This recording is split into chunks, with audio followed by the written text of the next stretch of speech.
وما كنا لنهتدي لولا أن هدانا الله لقد جاءت رسل ربنا بالحق الصلاة والسلام والتحية والإكرام على سيد أشرف الأنبياء والمرسلين خاتم النبيين طه وياسين شفیع المذنبین امام الحرمین والقبلتین وسیلتنا فی الدارین صاحب کعبہ و قوسین جد الحسن والحسین محبوب رب المشرقین و رب المغربین مولانا و مولا الثقلین سیدنا و نبینا و شفیعنا وہ طبیبنا وہ حبیبنا وہ کریمنا وہ امامنا وہ ملجانا وہ مغیثنا وہ اولنا وہ اوسطنا وہ آخرنا وہ کلنا حضور جناب ابو القاسم احمد مجتبی محمد مصطفیٰ صلی اللہ علیہ وسلم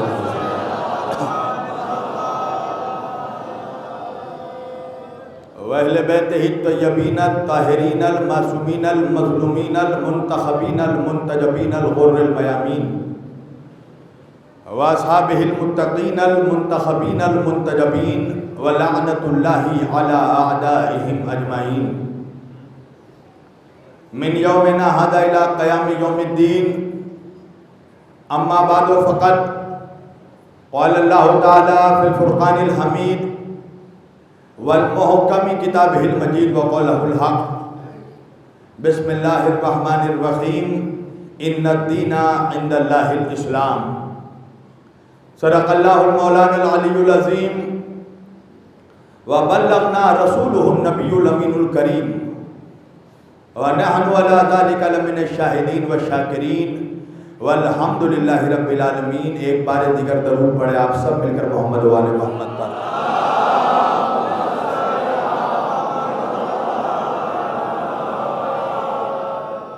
دیکھیے کیونکہ ہمارے بزرگ ہیں، یہی فتح ہے حسینیت کی کہ یہاں پر کوئی عزادار حسین ہیں، کوئی دولت حسین ہیں۔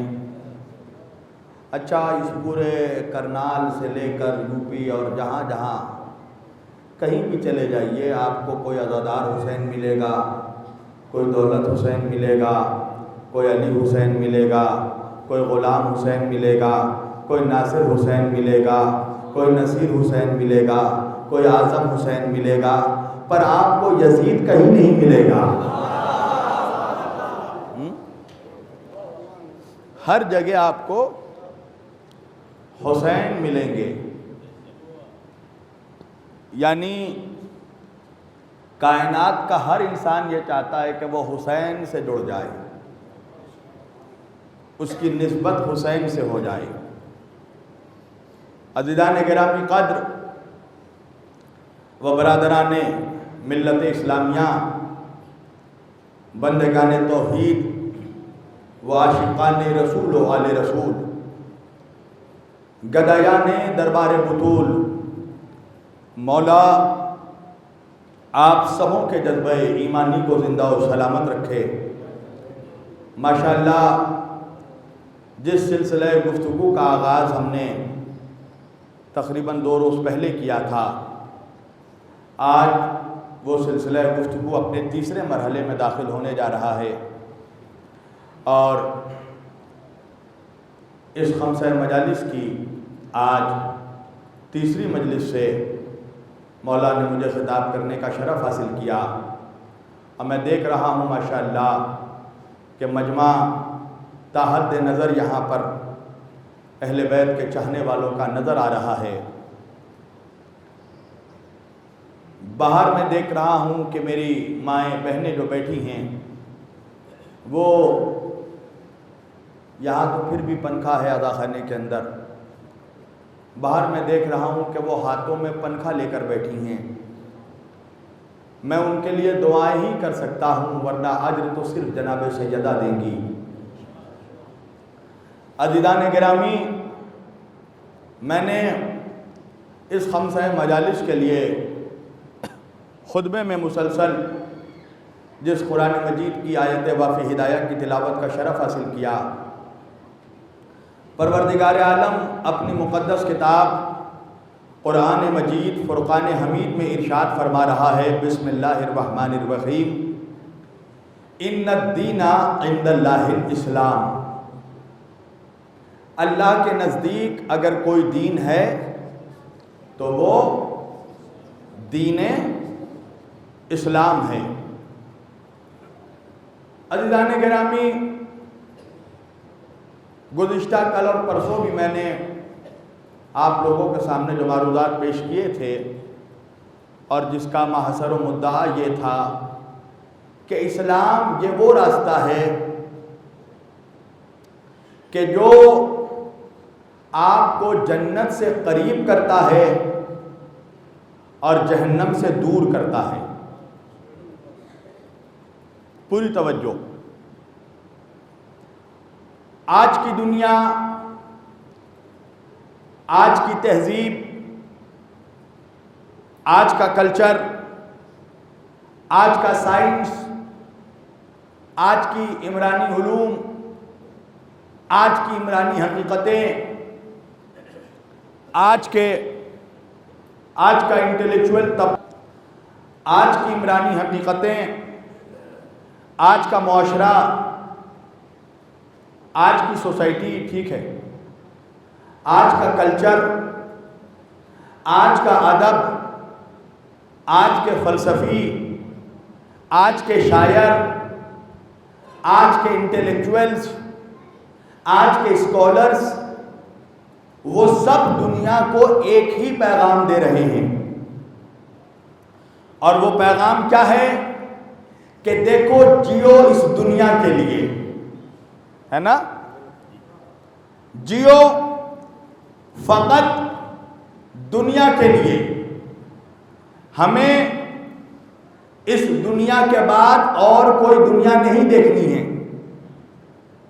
یعنی جو نظریہ آج پیش کیا جا رہا ہے زمانے کے سامنے، وہ نظریہ کیا ہے کہ دیکھو ہم پیدا ہوتے ہیں، مر جاتے ہیں، تو ہمیں اس دنیا کے بعد اور کوئی دنیا نہیں دیکھنی۔ اسی دنیا میں بچپنا گزرا، جوانی آئی، بڑھاپا گزرا، اور اس کے بعد ایک دن ہمیں مر جانا ہے، اور مر کر یا مٹی میں سڑ گل جانا ہے یا آگ میں جل جانا ہے۔ توجہ کیجئے گا، اور یہ وہی نظریہ ہے جو قرآن پہلے سے دہرا چکا ہے۔ اَإِذَا ضَلَلْنَا فِي الْأَرْضِ أَإِنَّا لَفِي خَلْقٍ جَدِيدٍ۔ یہ منکر، اللہ کہتا ہے یہ منکر یہ اعتراض کرتے ہیں کہ کیا ہمیں اس دنیا کے بعد بھی کوئی نئی دنیا دیکھنی ہے؟ کیا ہمیں اس دنیا کے بعد بھی کوئی دنیا دیکھنی ہے؟ ایک جگہ اللہ سورہ یاسین میں فرماتا ہے، ضرب لنا مثلا ونسی خلقہ وقال من یحیی العظام وہی رمیم۔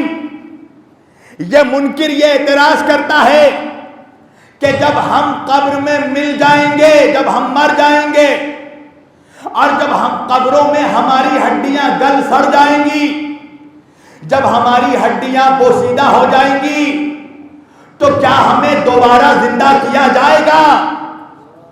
تو آخر کون ہے جو ہماری گلی ہوئی سڑی ہوئی ہڈیوں کو دوبارہ زندگی دے گا؟ توجہ، کون ہے جو ہمیں دوبارہ زندہ کرے گا؟ تو اللہ قرآن میں فرماتا ہے یہ بھول گیا۔ ان سے پوچھو کہ جب یہ کچھ نہیں تھا تو ہم نے بنایا۔ توجہ ہے، جب کچھ نہیں تھا، جب اس کا وجود ہی نہیں تھا، تو پھر ہم نے اس کو پیدا کیا۔ تو بھائی ساری دنیا سارا ادب، سارا فلسفہ، سارا سائنس، ساری عمرانی حقیقتیں، سارے عمرانی علوم، یہ سب مضر ہیں ایک بات پر کہ جیو دنیا کے لیے، اور اکیلا اسلام کہہ رہا ہے جیو آخرت کے لیے۔ تو بھائی دونوں میں فرق کیا ہے؟ اگر دنیا کے لیے جیو گے تو نتیجہ جہنم ہے، اگر آخرت کے لیے جیو گے تو نتیجہ جنت ہے۔ ایک صلوات پڑھے محمد و آل محمد پر۔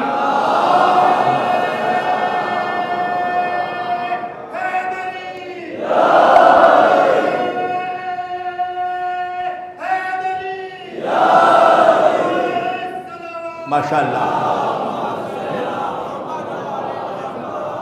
تو دو نظریہ چل رہا ہے، ایک تو یہ نظریہ کہ بس یہی دنیا، اور اسی دنیا میں 4 دن کی زندگی ہے۔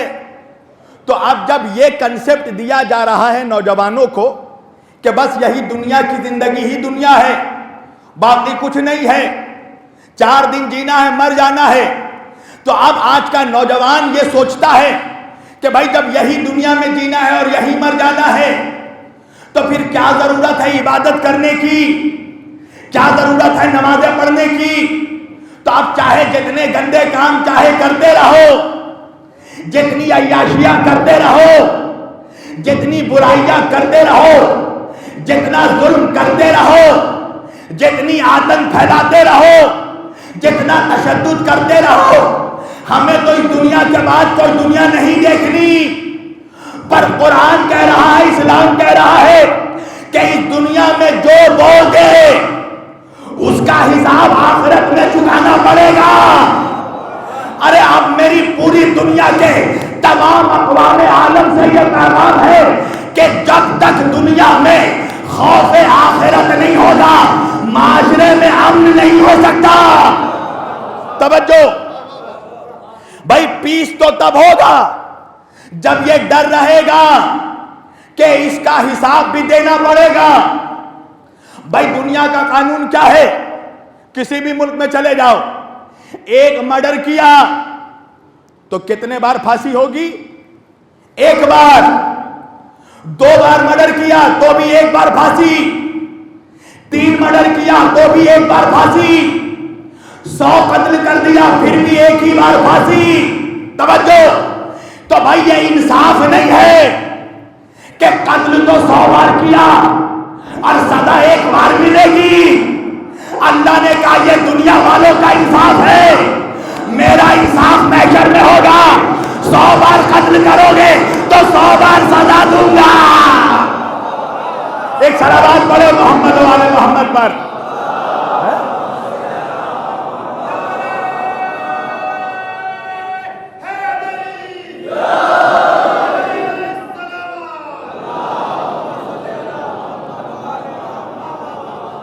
یعنی اگر تصور آخرت ہٹا دیا جائے تو یہ دنیا جیتے جی جہنم بن جائے، پھر تو کوئی کسی کا لحاظ نہ کرے، نہ بڑا چھوٹے کا لحاظ کرے، نہ چھوٹا بڑے کا لحاظ کرے۔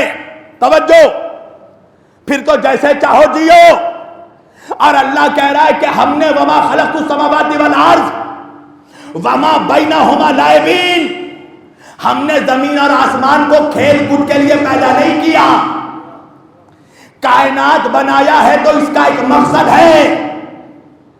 یہ دنیا ہے امتحان گاہ، یہاں ہم دینے آئے ہیں ایگزام، نتیجہ آخرت میں ملے گا۔ توجہ، اچھا یہ بتائیے، دنیا میں بھی ایگزام ہوتا ہے نا، امتحان ہوتا ہے، اسکول میں ہو بچے، کالج میں ہو نوجوان، امتحان دینا پڑتا ہے۔ تو یہ سن لیجئے کہ جب بھی کوئی اسٹوڈنٹ امتحان دینے جاتا ہے تو اس کو خود پتا ہوتا ہے اس کا رزلٹ کیسا ہوگا۔ توجہ، کچھ اسٹوڈنٹ امتحان ہال سے ہنستے ہوئے نکلتے ہیں، کچھ اسٹوڈنٹ امتحان ہال سے روتے ہوئے نکلتے ہیں۔ تو جو روتے ہوئے نکلا اس سے پوچھو، وہ کہے گا میں نے کچھ لکھا ہی نہیں، تو فیل تو ہوتا ہے۔ اور جو مسکراتا ہوا نکلتا ہے اسے پتا ہے کہ اتنی تیاری کی ہے اور اتنا کچھ لکھ دیا کہ پاس ہونا تو کنفرم ہے۔ اللہ نے بھی کہا جب امتحان دے کر آخرت میں آؤ گے تو اگر فیل ہوئے تو بائیں ہاتھ میں ریموٹ رکھیں گے، اگر پاس ہوئے تو دائیں ہاتھ میں ریموٹ رکھیں گے۔ توجہ، مگر جانا ہے جنت۔ توجہ کیجئے گا، جانا کہاں ہے؟ سب کو خواہش ہے جنت۔ توجہ، تو سوال یہ ہے کہ جب سب کچھ عمل سے ملے گا تو کیا ضرورت ہے اہل بیت کے دامن تھامنے کی؟ جب انسان اپنے ہی عمل سے جنت چلا جائے گا تو اہل بیت کی ضرورت کیا ہے؟ سوال یہ ہے کہ آپ نے دیکھا ہوگا بہت سے بچے کلاس 12 پاس کر گئے، ایک کا مارکس اچھا آیا، اس کا ایک اچھے کالج میں ایڈمیشن ہو گیا، ایک کا مارکس کم تھا، اب اس کا ایڈمیشن کیسے ہو؟ تو اس نے منتری سے سفارش کروا دی۔ توجہ، تو جب منتری سے سفارش کروائی تو اچھے کالج میں ایڈمیشن ہو گیا۔ تو بھائی اگر اعمال کسی کے کم بھی ہوئے، اہل بیت نے شفاعت کر دی تو جنت میں انٹری ہو جائے گی۔ ایک صلوات پڑھے محمد والے محمد پر۔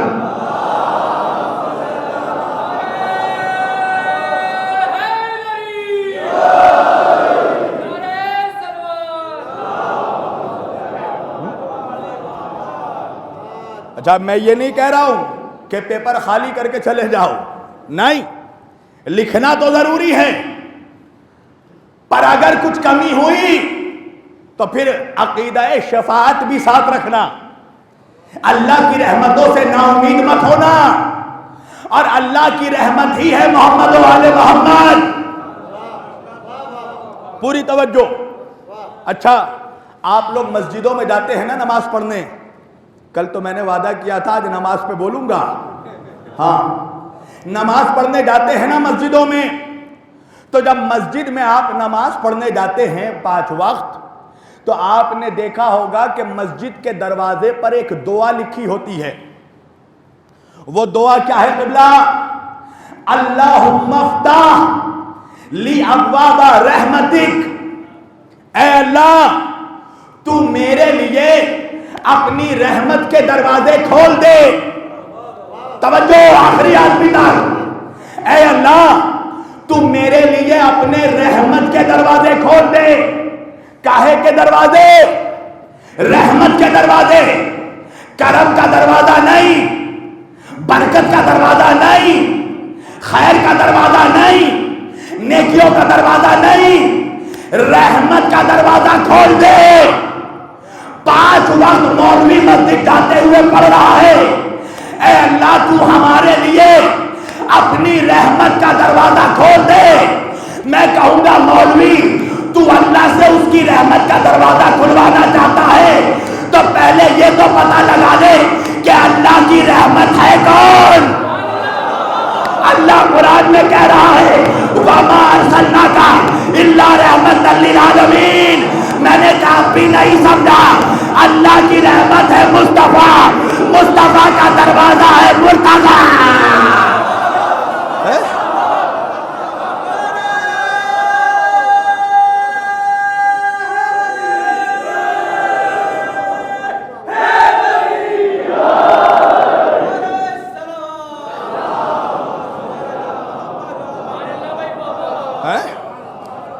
اللہ کی رحمت ہے مصطفیٰ، مصطفیٰ کا دروازہ ہے مرتضیٰ۔ 5 وقت دعا کر رہا ہے اللہ میرے لیے علی کا دروازہ کھول دے۔ ارے اب تو سمجھ لے اللہ تک رحمتوں کا دروازہ عزا خانوں سے گزر کر جاتا ہے۔ پوری توجہ۔ تو پھر نتیجہ ہے جنت، سب کو جنت جانا ہے نا؟ کس لیے؟ ٹھنڈا شربت پینا ہے، ٹھنڈی ہوا کھانی ہے۔ توجہ، جنت میں جانا ہے تو جنت جاؤ گے کیسے؟ اب سنو، آج ایک بہت بڑی بات کہنے لگا ہوں۔ اسلام کے 2 ہیں بنیاد، ایک ہے عقیدہ، دوسرا ہے عمل. یا ایھا الذین آمنوا وعملوا عمل الصالحات. اے ایمان والو، اے ایمان لانے والو، توجہ، عقیدہ بھی صحیح کرو، اپنے اعمال بھی صحیح کرو. تو دو عمل، دو چیزیں، عقیدہ اور عمل. اور یہ بات جان لیجئے کہ بغیر عقیدے کے عمل فائدہ نہیں دے گا. بھائی اگر عقیدہ ہی نہیں ہے اللہ ایک ہے تو سجدے پہ سجدے کرتے رہو، وہ سجدہ نہیں ٹکر ہوگا. پہلے عقیدہ تو ضروری ہے نا کہ اللہ ایک ہے، پھر اس کے آگے سجدہ ہو. توجہ، تو بنیاد ہے عقیدہ. اگر عقیدہ صحیح نہیں تو عمل فائدہ نہیں پہنچائے گا. آپ کہیں گے مولانا دلیل کیا ہے؟ دلیل دیتا ہوں. بھائی شداد نے بھی ایک جنت بنائی تھی، سنا ہے نا شداد کا نام؟ کیا بنائی تھی اس نے؟ ایک جنت بنائی. اس نے سنا تھا جنت میں ایسے ایسے زمرد کے محل ہوں گے، یاقوت کے محل ہوں گے، ایسی ایسی نہریں بہتی ہوں گی، ایسی ایسی درختیں ہوں گی. تو اس نے اسی طرح پورے ڈیزائن سے ایک جنت بنائی. اللہ نے اس جنت کی تعریف بھی کی اور اس جنت کا نام رکھا باغ علم. اللہ نے اس کی تعریف بھی کی کہ شداد نے بہت اچھی جنت بنائی. مگر اب یہ کیا کیجئے گا کہ جنت جانے سے پہلے خود جہنم چلا گیا. توجہ، تو سوال بنتا ہے نا کہ بھائی عمل تو خراب نہیں تھا، کام تو کوئی خراب نہیں کر رہا تھا، وہ شراب خانہ تو نہیں بنا رہا تھا نا، جوا خانہ تو نہیں بنایا نا، اس نے جنت بنائی نا. تو عمل تو صحیح تھا، تو پھر جہنم کس لیے گیا؟ کیا مولانا عمل صحیح تھا مگر عقیدہ خراب تھا؟ جنت تو بنا رہا تھا مگر عقیدہ یہ تھا کہ اللہ کی بنائی ہوئی جنت کے مقابلے میں جنت بنا رہا تھا. تو اس سے پہلے جہنم چلا گیا. ارے اب تک مجمع نہیں پہنچا. جب بدعقیدہ اپنی بنائی ہوئی جنت میں نہیں جا سکتا تو اللہ کی بنائی ہوئی جنت.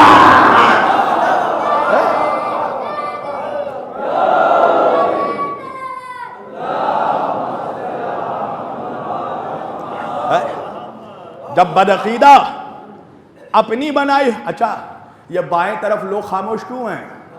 آپ لوگوں کو بھی جنت جانا ہے نا، تو ایک صلوات پڑھیے سب مل کر بلند ترین محمد والے محمد پر.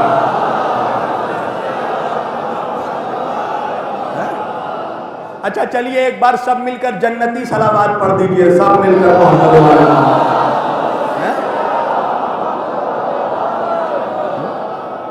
توجہ، اگر آپ جنتی صلوات پہ نہیں بولتے نا تو پھر میں منتی صلوات پڑھواتا. ایک اور صلوات پڑھ کے محمد والے محمد پر سب مل کر.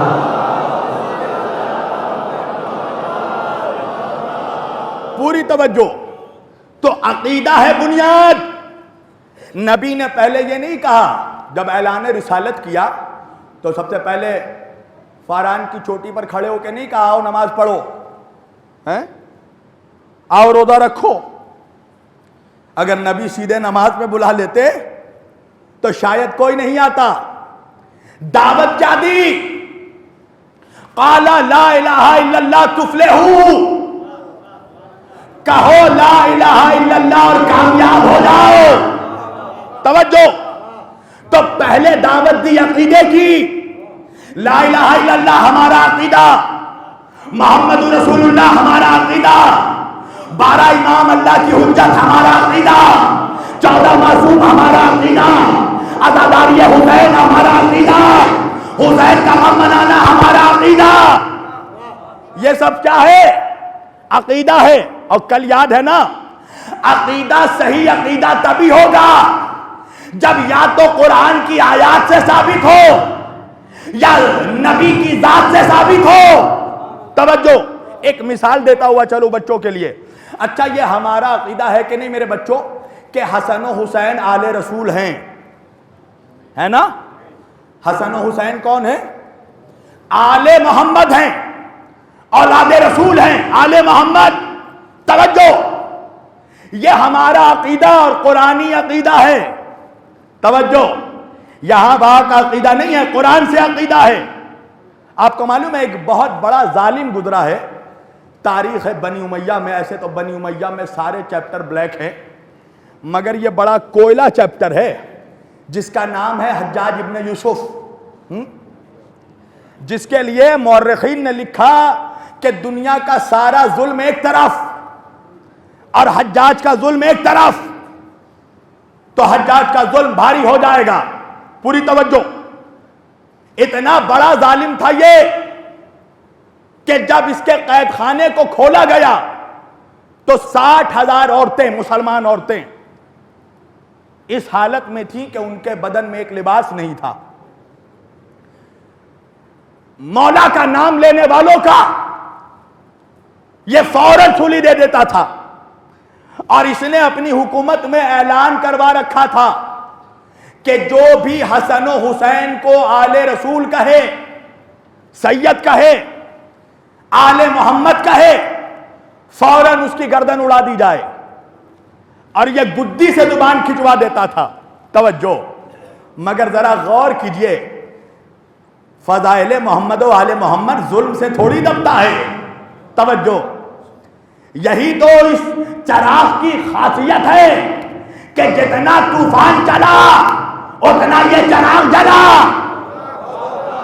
توجہ، اعلان کروا دیا جو بھی حسنین کو آل رسول کہے اس کی زبان گدی سے کھینچ دو، اس کی گردن اڑا دو. لہذا اس کے دربار میں اس کے سپاہی ایک علی والے کو پکڑ کر لائے. سنیے گا انشاءاللہ اور یاد رکھیے گا کس مولا کو آپ چاہتے ہیں. توجہ، علی بزدلوں کا مولا نہیں ہے، علی بہادروں کا مولا ہے. ایک علی والے کو پکڑ کر لایا گیا حجاج کے دربار میں. اللہ کی لعنت ہو اس حجاج ملعون پہ. حجاج نے کہا کہ کس لیے اسے پکڑ کر لائے ہو؟ تو سپاہیوں نے کہا کہ یہ حسنین کو آل رسول مانتا ہے، یہ حسن و حسین کو آل رسول مانتا ہے. حجاج نے ایک مرتبہ اس علی والے کا چہرہ دیکھا اور دیکھنے کے بعد کہا کیا میرے سپاہی صحیح کہہ رہے ہیں؟ کیا تو آل رسول مانتا ہے حسن و حسین کو؟ علی والے نے حجاج کے آنکھ میں آنکھ ڈالی اور ڈال کر کہا فقط مانتا نہیں ہوں، جانتا بھی ہوں. توجہ، حجاج نے کہا دلیل؟ کہا بالکل دلیل ہے. تجھے دلیل کہاں سے چاہیے؟ توجہ، حجاج نے کہا کہ قرآن سے دلیل دو. توجہ، تو جیسے ہی علی والے نے دلیل دینا چاہا، حجاج تاریخ میں ملتا ہے کہ حافظ قرآن تھا. پوری توجہ کیجئے گا. حجاج کہنے لگا کہ آیت مباہلہ چھوڑ کر دلیل دو. تو علی والے نے کہا تو نے کیا سوچا کہ حسنین کو آل رسول ثابت کرنے کے لیے فقط آیت مباہلہ ہی کہے؟ ارے پورا قرآن ان کا قصیدہ ہے. ارے یہ کچھ عام بات نہیں ہے. علی والے نے حجاج کے چہرے پر تماچا مارا اور بتا دیا کہ دیکھ ہم علی والے دشمن کو دلیل سے ذلیل کر دیتے ہیں. پوری توجہ. تو حجاج نے کہا کہ آیت مباہلہ چھوڑ کر دلیل دو. تو اس علی والے نے کہا سن مجھے یہ بتا تو حافظ قرآن ہے؟ کہا ہاں. اس علی والے نے کہا تو مجھے اس سورے کی اس آیت کی تلاوت کر کے سنا کہ جس میں اللہ نے حضرت عیسیٰ علیہ السلام کو آل نو کہا، یعنی حضرت نو علیہ السلام کو حضرت عیسیٰ کا دادا کہا. تو حجاج نے تلاوت کی اور کہا کہ اس آیت میں اللہ نے نو علیہ السلام کو حضرت عیسیٰ کا دادا کہا. علی والے نے مسکرا کر کہا مجھے یہ بتا جب عیسیٰ کے باپ ہی نہیں تھے تو دادا کہاں سے آ گئے؟ اللہ اکبر. بھائی جب عیسیٰ کے باپ ہی نہیں تھے تو عیسیٰ آل نوح کیسے ہو گئے؟ تو حجاج نے کہا عیسیٰ اپنی ماں مریم کے وسیلے سے آل نوح ہو گئے۔ علی والے نے کہا حسن و حسین سیدہ فاطمہ کی وجہ سے آل محمد۔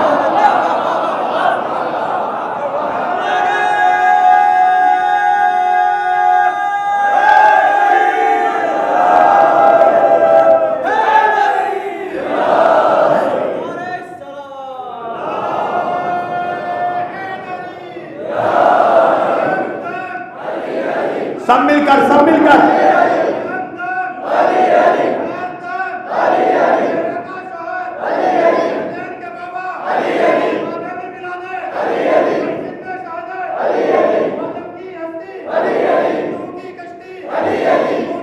ماشاء اللہ۔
توجہ، تو یہ ہے عقیدہ۔ تو جنت عقیدے کی بنیاد پر ملے گی۔ اگر عمل کی بنیاد پر جنت ملتی تو سب سے پہلے حضرت ابلیس کو مل جاتی ہے۔ اس کے پاس عمل ہی عمل تھا۔ پوری توجہ۔ تو عمل صحیح تب ہوگا جب عقیدہ صحیح ہوگا۔ پوری توجہ۔ تو اب سن لو اور یہ مجلس چاروں طرف پھیلا دینا۔ میرا عمل پوچھنے والوں پہلے سنو شبیر وارسی کا عقیدہ کیا ہے۔ میرا عقیدہ ہے اشہد ان لا الہ الا اللہ واشہد ان محمد رسول اللہ واشہد ان علی ولی اللہ۔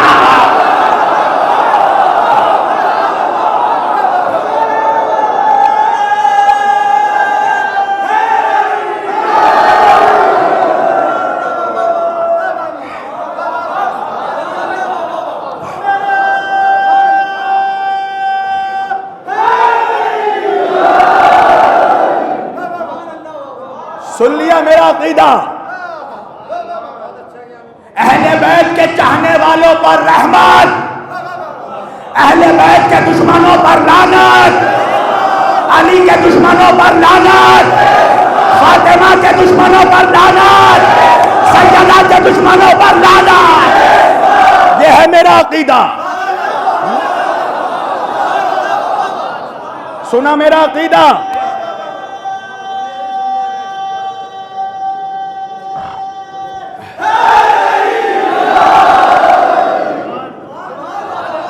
سن لیا؟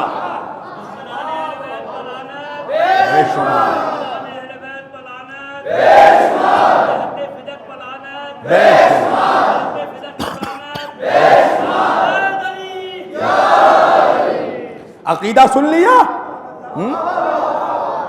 اب آج کے بعد جو اعتراض کرے نا اس کے عقیدے پہ نہیں، شجرے پہ شک کرنا۔ عقیدہ سن لیا؟ اب سنو عمل۔ پوری توجہ۔ پہلی بات تو یہ ہے کہ نہ عقیدے کا کوئی ٹھیکیدار ہے نہ عمل کا کوئی ٹھیکیدار ہے۔ اگر کوئی بندہ مومن جواب دینا ہے کسی کو تو وہ صرف وقت کے امام کو، باقی کوئی ٹھیکیدار نہیں ہے۔ اب رہی بات نماز کی کہ نماز کیسے پڑھنا چاہیے، ہاتھ کھول کر یا بند کر کے، تو پہلے تو امام خمینی کا ایک قول سناتا ہوں۔ امام خمینی فرماتے ہیں آج مسلمان ہاتھ کھولنے اور ہاتھ بند کرنے میں جھگڑے کر رہا ہے اور دشمن تمہارے ہاتھ کاٹنے کی تیاری کر رہا ہے۔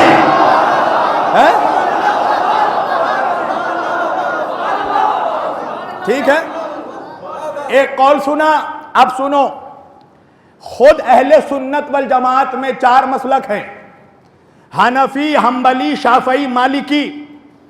تو یہ 4 مسلک میں جو ایک مسلک ہے مالکی، خود امام مالک نے اپنی کتاب موطا المالک میں حکم دیا ہے کہ ہاتھ کھول کر نماز پڑھنا چاہیے۔ تو یہ پہلی بات تو سنی بھی سن لیں کہ ہاتھ کھول کر نماز پڑھنا یہ خود سنیت میں ثابت ہے۔ توجہ، اب سوال یہ ہے کہ شبیر وارثی کیسی نماز پڑھتا ہے؟ جیسا علی پڑھتے تھے ویسا ہی پڑھتا ہے۔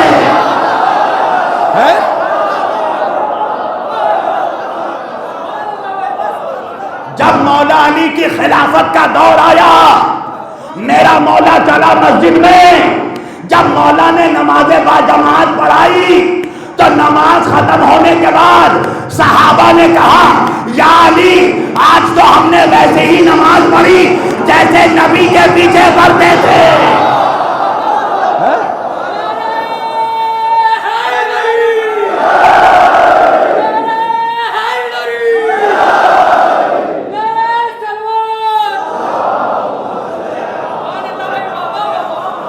اور یہ سن لو نوجوانوں کو میرا پیغام ہے، نماز پڑھنا سب کے پیچھے پڑھنا، مگر منکر ولایت کے پیچھے مت پڑھنا،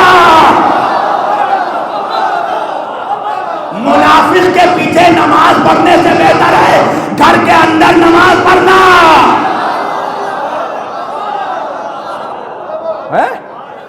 پوری توجہ۔ اب سوال کر رہا ہوں، جواب تو دے دیا، اب میرا سوال ہے ان لوگوں کے لیے جو پوچھ رہے ہیں شبیر وارثی کس طریقے سے نماز پڑھتے ہیں، تو میں پہلے ان سے پوچھوں گا جناب حر کس طریقے سے نماز پڑھتے تھے؟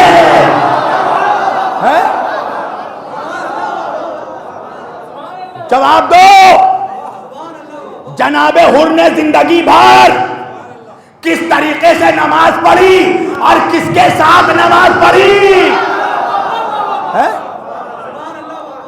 جاہل سے جاہل مسلمان بھی اگر ہو تو وہ بھی کہے گا جو نماز یزید کی محبت میں ہو یا یزید کی حمایت میں ہو یا یزید کے ساتھ ہو وہ نماز قبول نہیں ہوگی۔ تو بھائی زندگی بھر حر نے یزید کے لشکر میں نماز پڑھی، شب عاشور تک حر یزید کے لشکر میں تھا، جب صبح قریب آنے لگی تو بیٹے نے رات میں کہا بابا چلو، جب فیصلہ کر لیا تو اب حسین کے پاس چلو، تو حر نے کہا ابھی نہیں جاؤں گا، اگر رات کے اندھیرے میں گیا تو لوگ بزدل کہیں گے،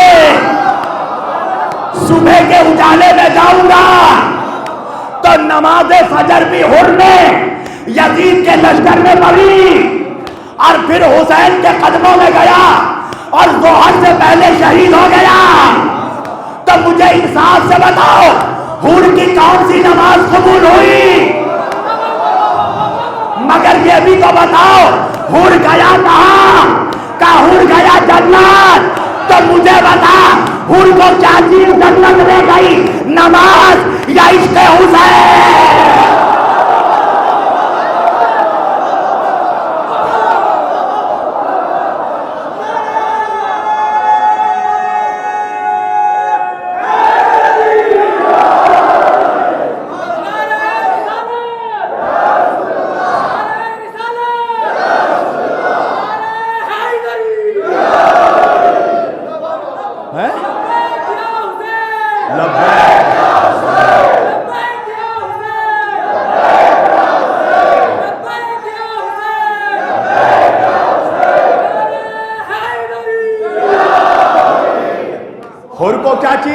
لے گئی ہے؟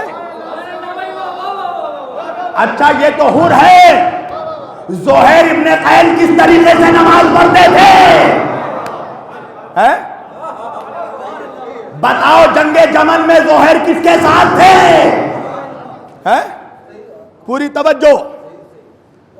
اور یہ بتاؤ کہ جب مولا حسین نے ظہر کی نماز پڑھی تو زہیر کو کہا کہ زہیر پہرا دو، تو زہیر نے بھی پلٹ کر نہیں کہا مولا آپ کی تو نماز ہو جائے گی، میری قضا ہو جائے گی۔ اللہ اکبر۔ پوری توجہ۔ وہ کون سی نماز تھی جو ظہر میں پڑھ رہا تھا زہیر؟ اچھا یہ تو پھر بھی مسلمان ہیں، مجھے یہ بتاؤ کربلا میں جون کون سی نماز پڑھ رہے تھے؟ عبداللہ بن وہب کلبی کون سی نماز پڑھ رہے تھے؟ شہدائے کربلا میں 2 عیسائی بھی شامل ہیں، جناب جون، جناب وہب ابن عبداللہ کلبی، جن کو قتل کر شہید کرنے کے بعد ان کے لاشے کو کراس پر ٹانگ دیا تھا، شمر نے صلیب پر ٹانگ دیا۔ تو پسر سعد نے کہا کس لیے ٹانگا ہے؟ کہا تاکہ مسلمانوں کو پتا چل جائے، ہمارے لشکر والوں کو، کہ حسین کے لشکر میں سب عیسائی ہیں۔ تو پسر سعد نے کہا کہ جلدی سے صلیب سے اتار وہب کا جنازہ، ایسا نہ ہو کہ ہمارے لشکر کے عیسائی بغاوت کر جائیں۔ ارے اب تک نہیں سمجھے؟ حسین گلا لگانے سے پہلے مذہب نہیں دیکھتا، تو فرقے دیکھ رہا ہے۔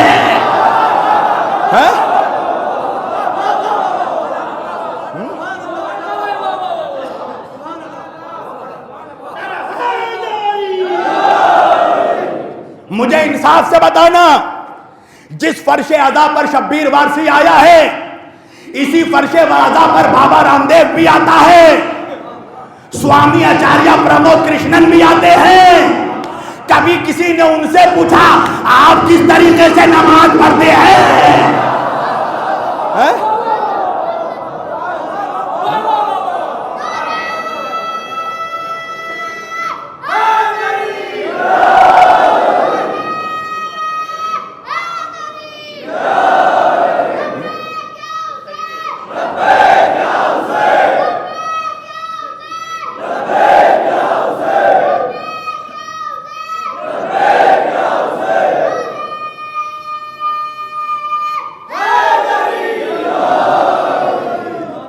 توجہ ہے بھائی، عجیب بات ہے نا۔ آیت اللہ سستانی فرما رہے ہیں سنی ہماری جان ہے، آیت اللہ خامنائی کہہ رہے سنی ہماری جان ہے، امام خمینی کہہ رہے سنی ہمارے بھائی ہیں۔ تو یہ جو اقوال ہے خالی واٹس ایپ پہ لگانے کے لیے یا عملاً طور پر عمل کرنے کے لیے؟ اس منبر سے بیٹھ کر مولوی کہتے ہیں کہ جو یہاں حر بن کر آئے ہم اس کو گلے سے لگائیں گے، تو پھر جب کوئی حر بن کر آیا تو اس کے ساتھ حرملا جیسا سلوک کیوں؟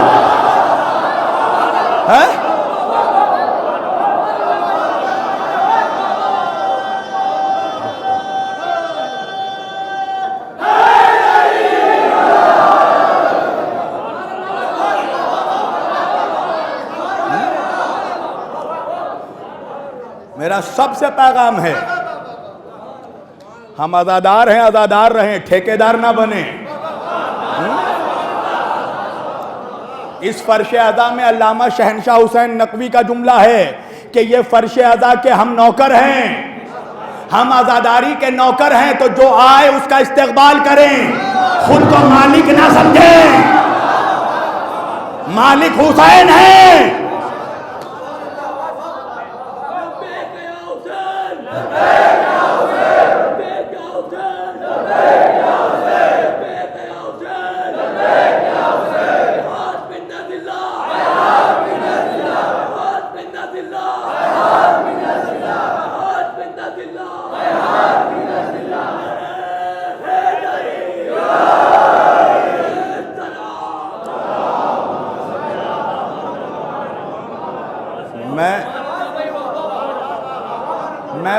اپنے لیے نہیں کہہ رہا ہوں، جو بھی آئے اس دربار میں اس کو گلے لگاؤ، اور گلے لگانے کی وجہ سے یہ مجمع بڑا ہے۔ ارے گلے لگانے کے بجائے ہمارے بزرگوں نے آنکھیں دکھائی ہوتی تو کوئی نہیں آتا۔ آیت اللہ خامنائی صاحب نے پیغام بھیجایا ذاکرین منبر کے لیے۔ پیغام کیا؟ کہا کہ دیکھو مجلس حسین میں ہر قوم کے لوگ آتے ہیں، تو یہاں سے ویسی گفتگو کی جائے جس کی وجہ سے یہ دروازہ کھلا رہے، بند نہ ہو۔ ارے پڑھنے میں کیا ہے؟ صرف پڑھنے میں کیا ہے؟ میرے پاس تو ایسا ایٹم بم ہے کہ پھینک دوں تو دھماکہ ہو جائے، مگر مقصد مجلس کیا ہے؟ کیا یہاں آئے ہوئے کو بھگانا ہے یا جو دور ہے اس کو قریب بلانا ہے؟ پوری توجہ، مقصد مجلس سمجھو۔ بڑی مشکلوں سے یہ فرش اعضاء ہمیں ملی ہے۔ اصل میں ہوتا یہ ہے کہ جس کو کسی کو اگر نعمت بہت آسانی سے مل جاتی ہے تو اس کو قدر نہیں ہوتا۔ تو جن لوگوں کو وراثت میں عزاداری مل گئی ہے شاید ان کو سمجھ نہیں آ رہی ہے یہ بات، ان سے پوچھو جن کو ریسرچ کرنے کے بعد یہ فرش اعضاء ملی ہے۔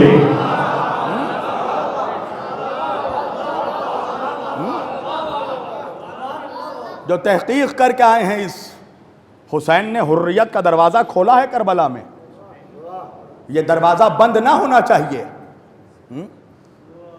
آج آپ کو معلوم ہے یہ بہت بڑی سازش ہے عالم اسلام کو تباہ و برباد کرنے کی، اس لیے کہ عالم اسلام کی دو آنکھیں ہیں، شیعہ اور سنی۔ سنیت میں شدت پسندی داخل کی جا رہی ہے تاکہ شدت پسندی داخل کر کے ان کو دوسرے فرقوں کے خلاف ورغلایا جائے، ٹیررزم کو پروموٹ کیا جائے۔ یہ لشکر طیبہ، یہ IS، یہ داعش ایسے ہی نہیں پیدا ہوئے، ان کے پیچھے بہت بڑی پلاننگ ہوئی ہے، اور اسی طرح آج MI6 نام کی تنظیمیں بنائی گئی تاکہ شیعوں میں بھی شدت پسندی داخل کی جائے، تاکہ جب یہاں سے شدت پسندانہ گفتگو ہو تو وہ ٹیررسٹ جو ہیں دوسرے فرقوں میں تیار، ان کو موقع مل جائے شیعوں کو قتل کرنے کا۔ آپ سمجھیے اس چیز کو۔ آج آپ یہاں کرنال میں مولا کی مجلس بچھی ہوئی ہے، اندھیرے میں مائیں بہنیں بیٹھی ہوئی ہیں، کیا کسی قسم کا خطرہ ہے؟ کیا آپ کو ڈر ہے کہ یہاں کوئی پتھر مارے گا؟ کیا آپ کو ڈر ہے کہ یہاں کوئی بم مارے گا؟ مگر پوچھو جا کر پاکستان میں جب وہ عزاداری کرتے ہیں تو جان ہتھیلی پر لے کر نکلتے ہیں۔ تو انصاف سے بتاؤ بہتر کیا ہے؟ یہ بہتر ہے کہ وہ بہتر ہے کہ جہاں خوف و ہراس میں عزاداری ہو، جہاں پتھر مارے جائیں؟ یہی وجہ ہے کہ جتنے علماء ہیں، میں چٹ پنجیوں کی بات نہیں کر رہا ہوں، علماء کی بات کر رہا ہوں، ان لوگوں کی بات نہیں کر رہا ہوں جو زیارتوں سے آ کر عمامہ پہن لیتے ہیں۔ توجہ کیجئے گا، ان کی بات کر رہا ہوں جو واقعاً علماء ہیں۔ تم دیکھو گے وہ کبھی نفرت کی بات نہیں کرتے، وہ ہمیشہ دلوں کو ملانے کی بات کرتے ہیں، وہ کبھی آپس میں لوگوں کو لڑانے کی بات نہیں کرتے۔ میں سب سے کہہ رہا ہوں، شیعہ ہو سنی ہو کوئی ہو، ایسے ذلیل لوگوں سے تقریر کروانا بند کرو جو بھائی کو بھائی سے لڑاتا ہو۔ تم آپس میں لڑ رہے ہو، دوسری قومیں دیکھ کر مسکرا رہی ہیں۔ قسم خدا کی یہ تو اللہ کا شکر ہے کہ ہم ہندوستان میں پیدا ہوئے ہیں۔ دیکھو ہمارا ہندو بھائی بیٹھا ہے کتنا خوش ہے، اس لیے کہ اس سے پوچھو تو یہ کہے گا میں آج ہندو نہیں ہوں، حسینی ہوں۔ یہ بھی کہیں گے ہم حسینی ہیں۔ ہندوستان میں چونکہ حکومت ہماری ہندو بھائیوں کی ہے، جس کی وجہ سے آج ہم اتنی آسانی سے عزاداری کر رہے ہیں۔ اگر یہاں حکومت مسلمانوں کی ہوتی اور ان شدت پسند مسلمانوں کی ہوتی تو قسم خدا کی اتنی آسانی سے ہم عزاداری نہیں کر پاتے۔ لہذا جو چیز بہت آسانی سے ملی ہے تو اس کی قدر کرو، ورنہ جو قومیں نعمتوں کی قدر نہیں کرتی ان سے نعمتیں چھین جاتی ہیں۔ آج جو کورونا آیا نا، کورونا آیا تو کتنے شہروں میں لوگ جلوس نہیں نکال پائے، جس طرح عزاداری کرتے تھے نہیں کر پائے، جس طرح علم نکالتے تھے نہیں کر پائے۔ تو بھیا یہ لاک ڈاؤن نہیں تھا، یہ قدرت کا جھٹکا تھا کہ عزاداری کی قدر کرو، اس کی ویلیو سمجھو۔ یہ نعمت ہے غم حسین، یہ نجات کا ذریعہ ہے ہمارے لیے، ورنہ ہمارے اعمال میں سوائے غم حسین اور علی کی ولایت کے کچھ نہیں ہے جو ہماری نجات کروا سکے۔ اس کی قدر کرو۔ بے ادبی میں نے دیکھی ہے کئی جگہ میں، لوگ ماتم کر رہے ہیں، مسکرا رہے ہیں۔ ارے یہ ماتم غم کے لیے ہے یا خوشی کے لیے ہے؟ فرش عزا پر بیٹھ کر ہنسی مذاق کر رہے ہیں، پڑیا کھا کر آ گئے فرش عزا پر، سگریٹ پی کے کلی تک نہیں کیا ممبر پر آ گئے۔ ارے یہاں تو کم از کم باوضو آنا چاہیے۔ ارے جب قرآن کو باوضو نہیں چھو سکتے تو فرش عزا پر بے وضو کیسے آ سکتے ہو؟ قرآن میں اگر وہ قرآن کو بے وضو نہیں چھو سکتے تو یہاں تو بولتے ہوئے قرآن آئے ہوئے ہیں۔ لہذا اس کی قدر کرو اور ٹھیکیدار مت بنو، کسی کے اعمال پہ مت جھانکو۔ میں نے اکثر دیکھا ہے کہ جو لوگ دوسروں کے لیے گڑھا کھودتے ہیں وہ خود اس گڈھے میں کبھی نہ کبھی گرتے ہیں۔ جو دوسرے کے پیچھے پڑتا ہے اللہ کی لعنت اس کے پیچھے پڑ جاتی ہے، اور ذاکر حسین کے پیچھے اگر پڑو گے تو لعنت سے تو بچ ہی نہیں پاؤ گے۔ اور میں تو وہ ذاکر حسین ہوں الحمدللہ جو صرف بند حجرے میں علی علی نہیں کرتا، کھلے میدان میں بھی علی علی کرتا ہوں۔ اپنے چار لوگوں کے بیچ بیٹھ کے خالی نعرہ حیدری لگا دیا تو کوئی کمال تھوڑی ہے۔ مزہ تو تب ہے جب ہزاروں کا لشکر منافقوں کا ہو، وہاں علی علی کرواؤ تو معلوم پڑے کہ کلیجہ میسم جیسا ہے۔ اپنے لوگوں کے بیچ بڑی بڑی بات کر دو تو کیا کمال ہے بھائی؟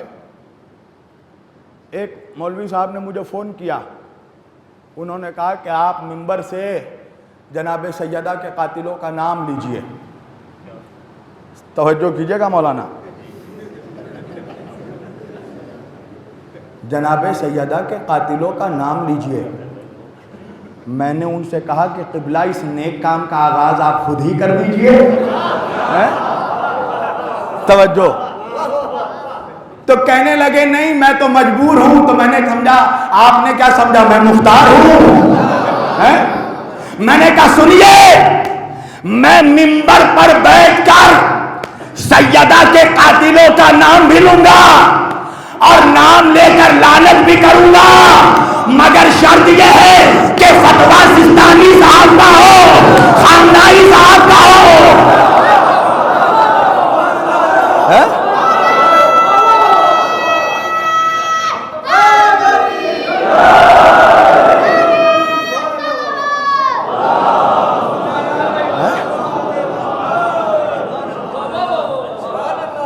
تیرے کہنے پہ تھوڑی کروں گا چٹ پنجی۔ لا مراجع کرام کا فتویٰ کہ کسی مرجع نے فتویٰ دیا ہو، تو کہنے لگے ہم تو مرجع کو نہیں مانتے۔ میں نے کہا اگر مرجع کو نہیں مانتا تو مر جا۔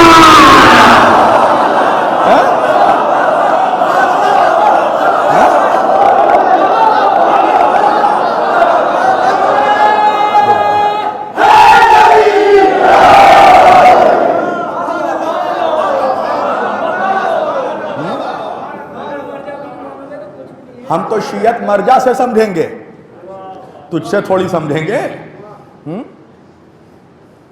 آپ سمجھیے اس کنٹروورسی کو، شدت پسندی کو فروغ دیا جا رہا ہے قسم خدا کی۔ آپ سمجھیے ان پلاننگز کو۔ آج یہ شدت پسندی کا نتیجہ دیکھیے پاکستان میں کیا ہو رہا ہے۔ علامہ شہنشاہ حسین نقوی صاحب جیسے اسکالر شخصیت کو آج گھیرا جا رہا ہے۔ ارے اگر ہمت ہے کہہ دیا تو پھر سامنا کرو نا، ملک چھوڑ کر بھاگ کیوں رہے ہو؟ دیکھیے علامہ شہنشاہ صاحب نے گرفتاری دی اور گرفتاری دے کر بتایا کہ ہم میدان چھوڑنے والوں میں سے نہیں ہیں، کیونکہ ہمارا امام ہم نے اس کو نہیں مانا جو میدان چھوڑ کر بھاگ جاتا تھا۔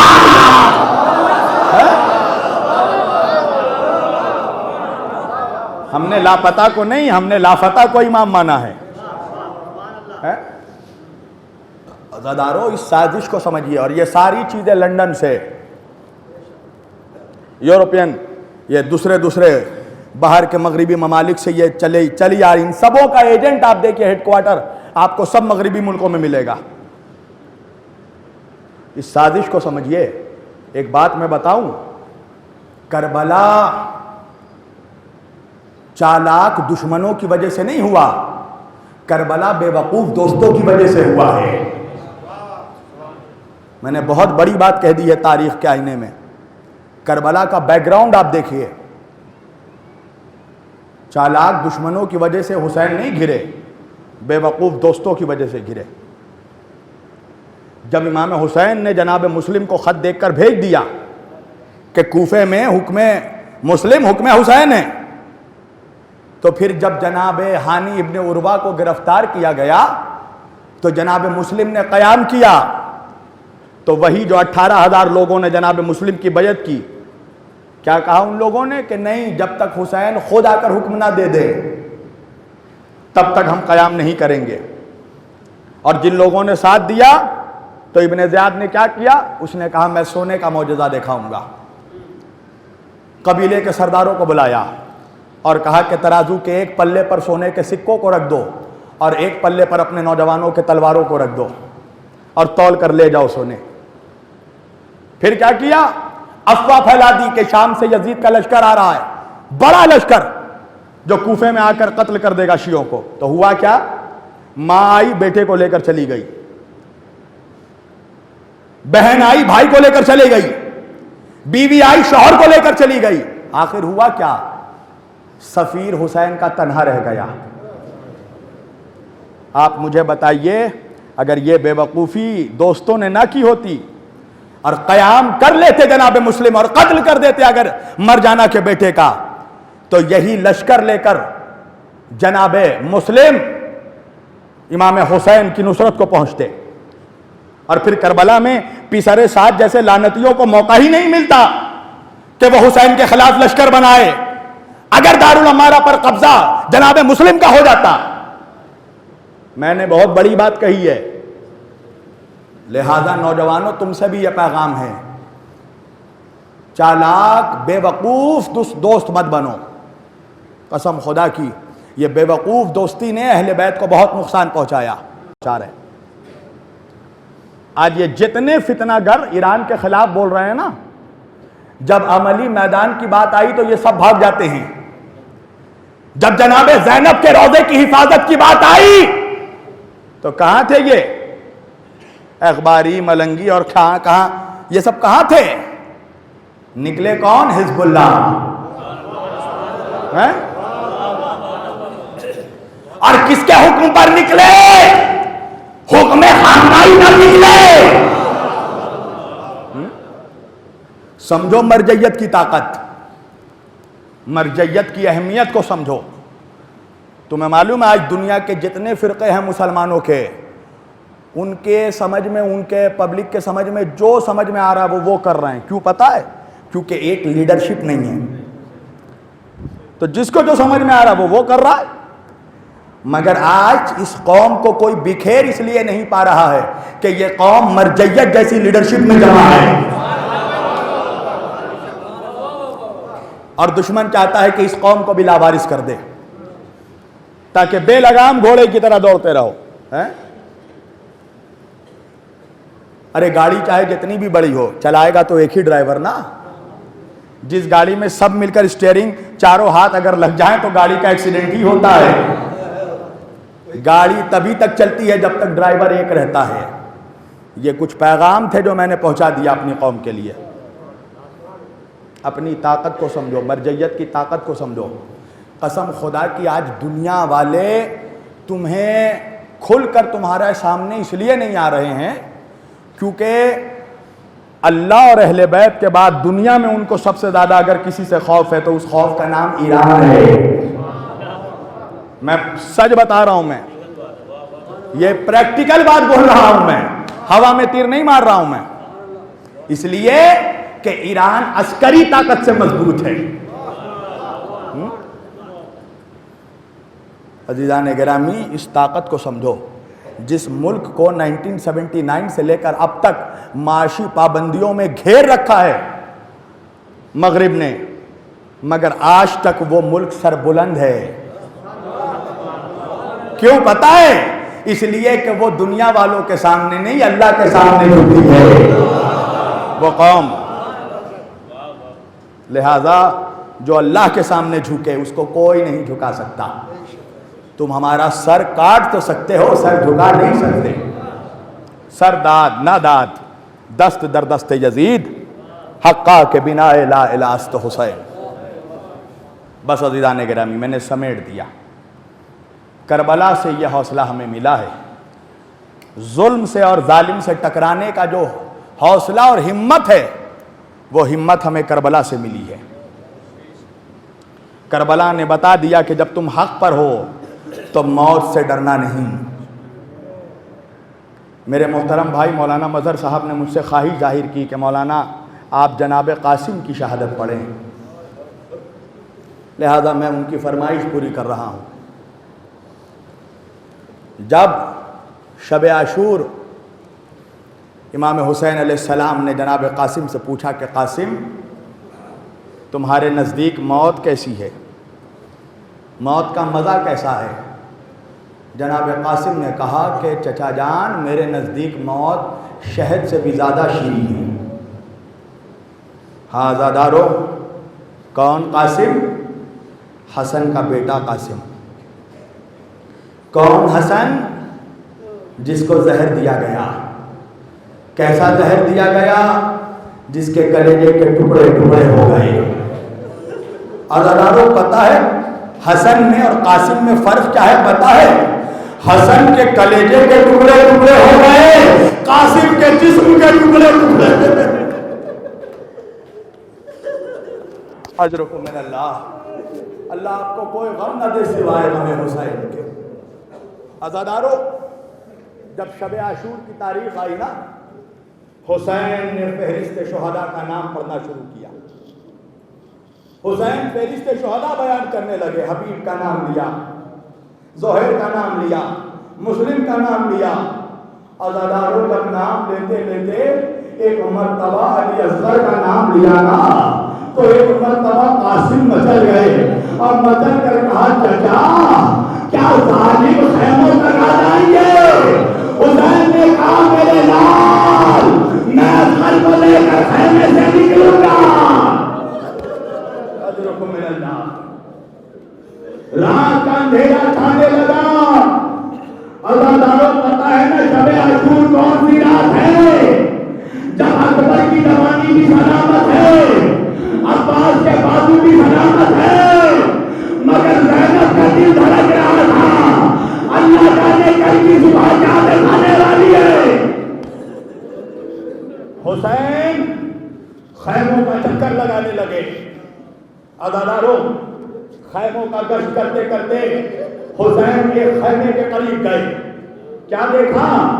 خیمے میں روشنی نظر آ رہی ہے، خیمے میں چراغ چل رہا ہے، کوئی گفتگو کی آواز آ رہی ہے. حسین نے ایک مرتبہ ہلکے سے خیمے کا پردہ ہٹایا تو کیا دیکھا؟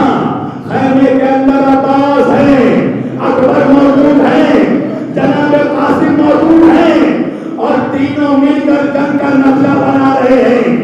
جنگ کا نقشہ بناتے بناتے ایک مرتبہ حضرت عباس رضی نے کہا بیٹا اکبر کل میں قلب لشکر پر حملہ کروں گا.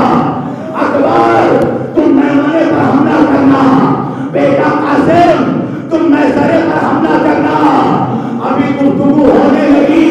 ایک مرتبہ شہزادے علی اکبر نے کہا چچا مگر پہلے حملہ کون کرے گا؟ حضرت عباس نے کہا پہلے حملہ میں کروں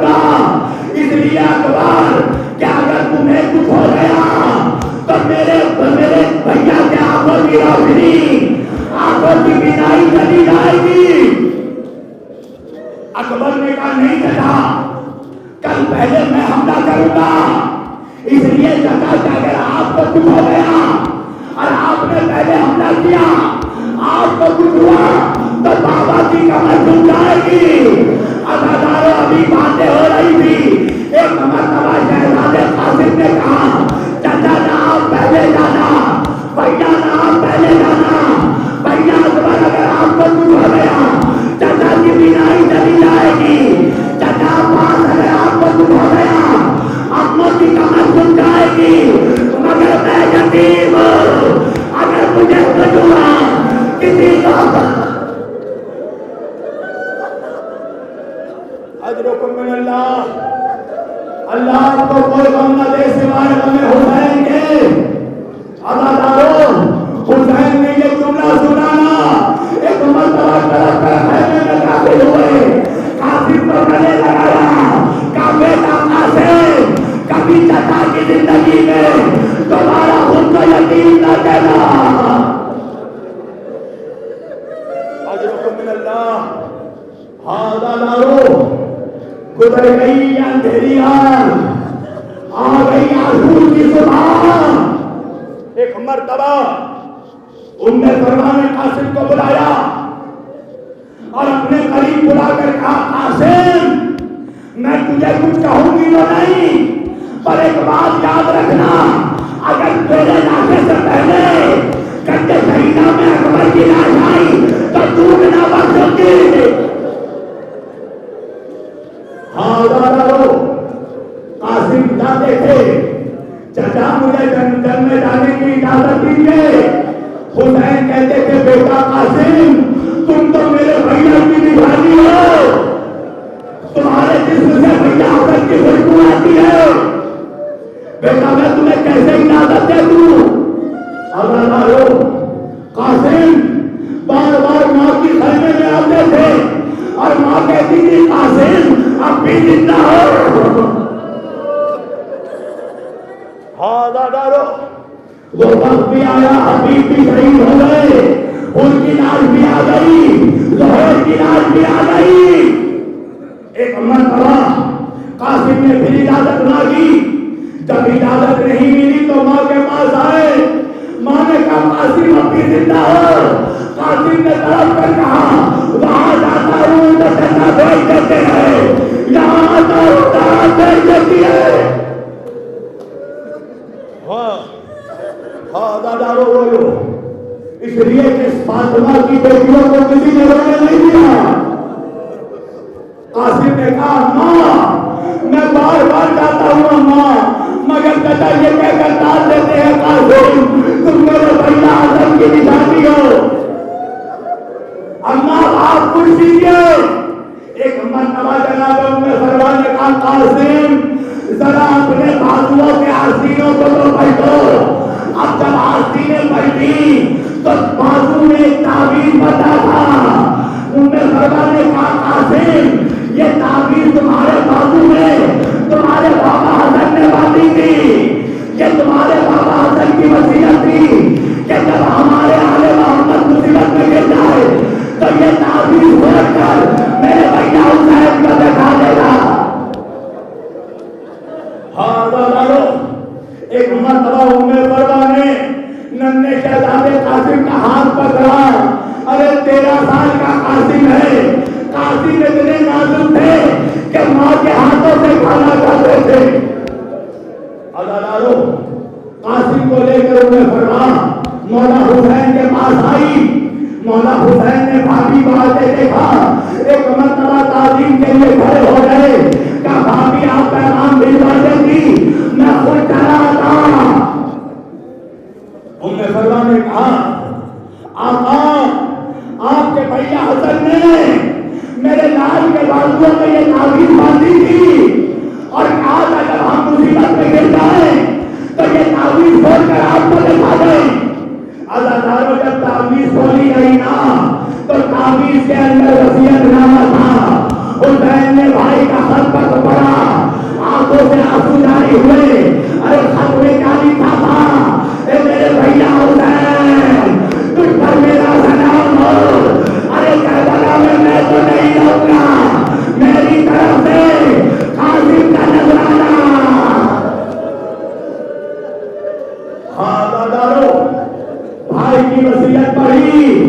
ایک مرتبہ بہن زینب کو حکم دیا بہن ذرا بھیا کا صندوق لانا. ارے صندوق حسن لایا گیا. مولا نے صندوق کھولا, ایک سب نامہ نکالا, قاسم کے سر پر باندھا اور قاسم کے کرتے کے گریبان کو پھاڑ دیا. ام سلمہ نے کہا میرے بچے کا گریبان کیوں پھاڑا؟ کہا بھائی جان یہ یتیمی کی نشانی ہے. ارے ان لشکر والوں پر میرے قاسم پر زہر والا. اجرکم من اللہ. ہاں زادارو, یہ کہہ کر ایک مرتبہ قاسم کو رخصت کیا. قاسم نے ایسے حملہ کیا کہ لشکر شام لشکر کوفہ آپس میں ٹکرانے لگی. پیچھے ساتھ نکلا کہ یہ حسن کا بیٹا ہے, یہ حیدر کرار کا بیٹا ہے, اس پر چاروں طرف سے گھیر دو. ارے قاسم کو گھیرا گیا, سر میں گرد مارا گیا. قاسم گھوڑوں سے زمین پر چچا حسین چچا. میں نے تمام کر دی. ادھر قاسم کی آواز سنی, ادھر سے حسین دوڑے, ادھر سے اکبر دوڑے, ادھر سے عباس دوڑے. ارے لشکر نے حسین کو آتے دیکھا, ادھر کے دوڑو لال, ادھر کے دوڑو ایران. ارے قاسم جب دین پر تھا تو قاسم تھا, جب زمین پر آیا تو تنصیر.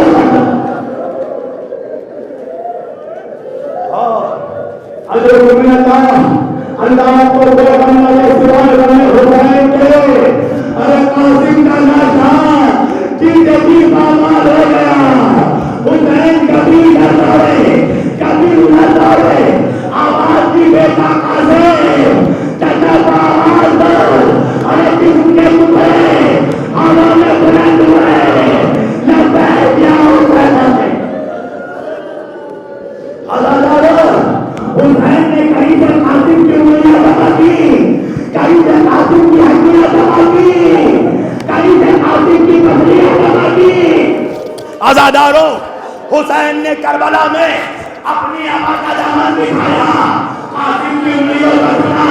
اب میرے